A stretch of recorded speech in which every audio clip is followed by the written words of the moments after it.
தஞ்சாவூர் மாவட்டம் ஒரத்தநாடு வட்டம் வாண்டாயப்பு கிராமத்தில் ராமசாமி பேசுகிறேன். கரும்பு 3 ஏக்கர் போட்டிருக்கேன். நெல் 2 ஏக்கர் நட்டுருக்கேன். நெல்லில் வந்து விதை நீர்த்திப்பு பண்ணி செஞ்சோம் நானோ டிஏபியை. அதே போல் அவங்க பேசும்போது கரும்பு செய்யலான்னு சொன்னாங்க. கரும்புக்கு வந்து அடியில் வந்து நான் ஒன்றும் போடல.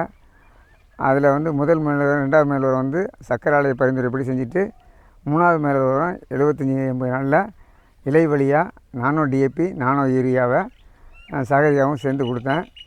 அது நல்லா இருக்குது. பயிர் மூட்டைக்கு பதிலாக அது கொடுக்கும்போது நம்மளுக்கு எளிமையாகவும் இருக்குது. நம்ம மூட்டையோட நம்ம எளிமையாக கையாளலாம். ட்ரோன் வழியாக அடிக்கும்போது பயிர் உடனே எடுத்துக்குது. மண்ணில் பட்டு மேலே வரதோட இலை வழியாக கொடுக்கும்போது பயிர் வளர்ச்சி நல்லாயிருக்கு. நம்ம எல்லா வசதியும் இதை பயன்படுத்தலாம். நடவில் வந்து விதை நிறுத்தி செஞ்சு தான் போட்டோம்.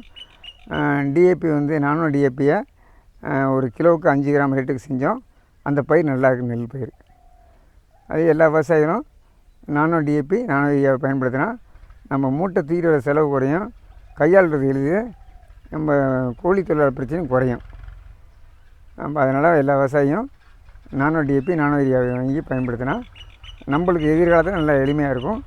பொருளாதார சூழ்நிலையும் எளிமையாக இருக்கும்.